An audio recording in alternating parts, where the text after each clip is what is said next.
And welcome to another edition of Spits and Suds. I'm Gavin Spittle of 105.3 The Fan. Boy, what a great start to a three-game trip prior to Thanksgiving. Matt Duchene, Rope Hintz scored 58 seconds apart.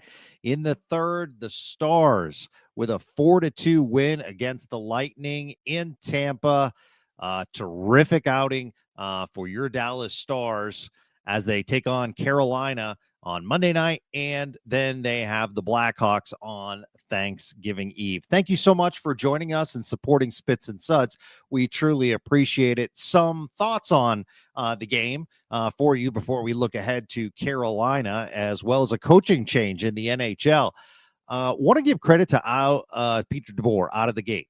He sends out the combination of Wyatt Johnston, Robertson, and Rope Hintz on the opening faceoff. And you might be saying to yourself, Gavin, what does that mean? Why is that a big deal? Well, just remember the days of Bonus and candidly Jim Montgomery, where you would send out the third and fourth line. And I would ask Sean Shapiro about it. And I'm like, shouldn't we be going on offense? You know, it's just one of those things where it just seemed as though they were playing defensively and they were looking for energy. And if your first line can provide that energy and you challenge them, go out and put the pressure on early, I think that's an absolutely beautiful thing.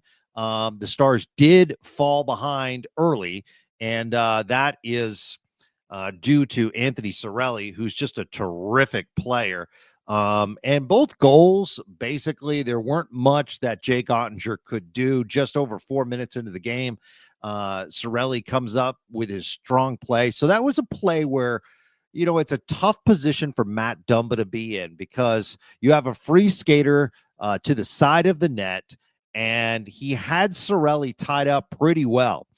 He goes after the skater. They do what's called a switch. Wyatt Johnston picks up Cirelli, and this is what he's really, really good at. Very similar to what we had in Joe Pavelski. Cirelli's a different type. He's a larger body, good skater with a good shot, loves to play in the dirty area. And that was a situation where as soon as that switch happened, he used the opportunity to kind of bump backwards, free up some space. He was alone to clean up the rebound, bolts up 1-0. But credit to the Stars. Crowd was into the game, but less than 2 minutes later, good things happen when you shoot on net. And this is what we talked about with Jason Robertson the other night. Just throw it on the net. You don't know what's going to happen. And this was a case where Ilya Lyubushkin just threw it on the net.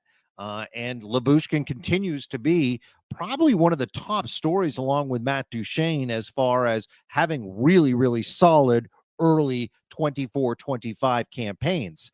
So Lyubushkin throws it on net, and Evgeny Dodonov, another player we don't talk about enough, just with that skate, but more importantly, fighting for the opportunity to be close to Vasilevsky. He fought for the position, goes off the skate, goes in, and we have a 1-1 tie. So credit to Lyubushkin for throwing it on net. Credit to the hard work of Evgeny Dodonov as far as getting in the position, because you never know what's going to happen. Good things happen when you put the puck on net. Good things happen when you go into the dirty area. Both those things happened. 1-1. The Stars don't get to enjoy that lead very long. Cirelli, once again, I'll tell you, this is an amazing effort. Like, Miro Heiskanen is on him, but it's very tough to be on the player when it's Anthony Cirelli. An amazing effort, gets the puck and kind of pirouettes, and he's falling down and lifts the puck past Ottinger. So it was a really, really good effort, and it's 2-1 Tampa. And then the Stars tied up. What a first period this was. This was back and forth. Pete DeBoer said after the game, we didn't have a good first period. They left the first period 2-2, but the Stars tied up with 4:11 left. Oh, my goodness. Matt Duchene, whew, I mean, is he the story or is he the story? So you're a really good playmaker if a really good passer. But how about when you're going down the right side and you do a backhand lift pass, kind of like saucer-like, that is out of the reach of two defenders that are almost parallel to you onto the stick of Miro Heiskanen, who roofs it past Vasilevsky. Just an unbelievable pass by Duchene, and it's 2-2. And then the third period was the Stars, who put up two. Terrific job in the third period by Matt Duchene. Intercepts the pass. It was kind of like a tic-tac-toe. Matt Duchene, Tyler Seguin. That line has been so effective. Duchene with the goal, making it 3-2 Dallas.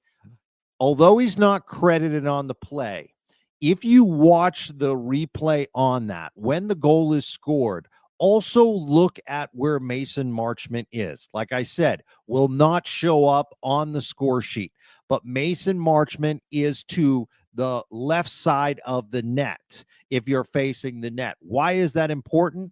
Because when you're Mason Marchment and you have the ability to score like he's shown this year, that means that bodies have to follow him. And when bodies you have to be covered on that play. That allows space, and that allowed the tic-tac-toe, so to speak, back and forth, that Matt Duchene finally with the goal. So credit to that line. The 11th goal for Matt Duchene on the season. He just continues to fill it up. And then it's a power play goal. Woohoo! A power play goal. The 8th of the season. And this one is by Rope Hintz. With his 8th goal of the season, assisted by Johnston and Robertson. Good to see once again that first line getting on the score sheet. And a nice job by the Stars to end the game as far as Tampa had their opportunities, but at the same time, just a nice job by Jake Ottinger and the Stars. And this was a big game for Jake Ottinger. And why is it a big game? Because you're going up against one of the greatest goalies of all time in Andrei Vasilevsky. Now, can they affect each other? Well, not really, but do they get up for each other? Yeah, absolutely they do. Jake with, once again, letting in 2 goals or less. The last time he gave up more than 2 goals was that Winnipeg afternoon tilt.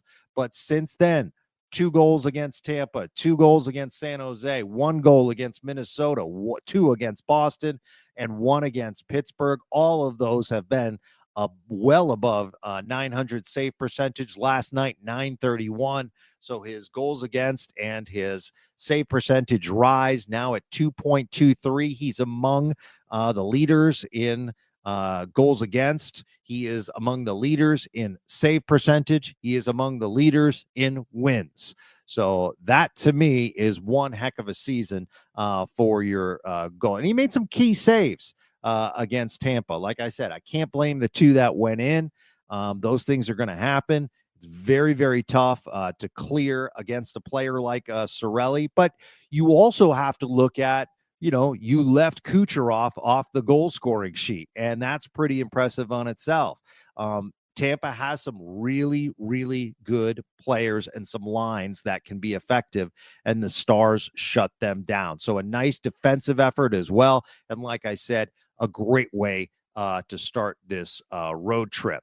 And then you go on to Carolina, and this is going to be interesting tomorrow night. So let's talk about it for a second. Carolina is among the best in the Metro, and they are, I think, 3rd best in the NHL right now. So surprising a lot of people are the Carolina Hurricanes. However, something happened. The Carolina Hurricanes are now down 2 of their top goalies. So we could see Spencer Martin, who has been up and down from the minors, we could see him as the starter tomorrow night. That's an opportunity for the Stars. Another point that I want to bring up, Sebastian Aho, 17 career shorthanded goals. If you listen to Sports Spits and Suds, you know how much of a fan I am of Sebastian Aho's game. I think if he played in an original 6 city, we'd be talking a lot more about Sebastian Aho among the NHL's best. But because he plays in Carolina, because he's quiet, and he, really is basically a great, all-around player, very similar to Anze Kopitar, where we talk about Anze Kopitar, but do we really talk about Anze Kopitar in LA, among the league's best? Well, that's kind of how I feel about Sebastian Aho. So 17 career shorthanded goals. Now, that's one of the things. Not only have the Stars struggled on the power play, but as you saw the other night against San Jose, when those defensemen get aggressive, teams look to go behind them. So that's one little piece I want you to watch out for tomorrow night. And also, Martin Necas, 33 points, third overall in the league for forwards. He has been a breakout for Carolina. High pick, 25 years old. Necas getting the job done as far as being a point production machine in Carolina. So little interesting tilt for the Stars tomorrow night. Going to be a tough tilt, but at the same time, if Spencer Martin is in net, those are the opportunities to get in that dirty area and cause all kinds of havoc and just basically make Spencer Martin work. The other story that I wanted to mention is kind of a surprise. So just about 5 days after Jim Montgomery was let go in Boston, the former Stars head coach takes over for Drew Bannister in St. Louis. So Bannister didn't do anything wrong. In fact, Doug Armstrong, the head of St. Louis, said that. He said that it was an opportunity to bring in a coach that he feels takes them to, has the ability to take them to the next level. But, you know, Bannister was put in a tough situation last year. But this is the part that's tough. In 76 games with the Blues, Drew Bannister was 39, 31, and 6.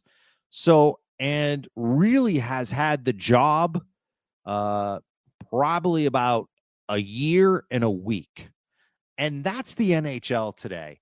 And that absolutely drives me crazy. Because, and that's one of the reasons when people are like, you know, when do you want to fire Pete DeBoer? You know, when do we want to go out and get a coach? And at some point we have to say to ourselves, being stable is not necessarily a bad thing.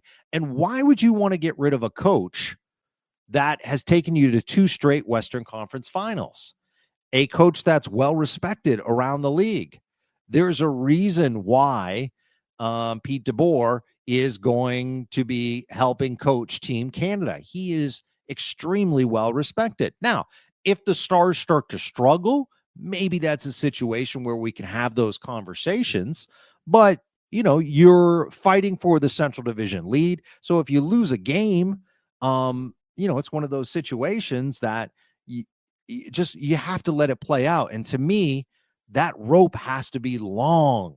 That leash has to be long on Pete DeBoer. And by the way, what I'm talking about as far as stability, this marks the 23rd coaching change among the league's 32 teams since January of 2023. I'm not giving you a stat of 5 years ago. I'm giving you a stat from January of 2023. That is absolutely crazy. And I'll tell you the reason why they do it is because you have limited options during the season as far as pulling the trigger. That's going to change kind of the momentum. And we saw what happened in Edmonton last year with Knobloch. So it's one of those things where it's like, I feel bad for Drew Bannister. And then on top of that, they not only hired Jim Montgomery, which we all agree Boston should have kept him. That was a quick trigger, but they bring him in and they sign him to a 5-year deal, a 5-year deal. They're basically saying Jim Montgomery is our man. How many coaches get 5-year deals in this league?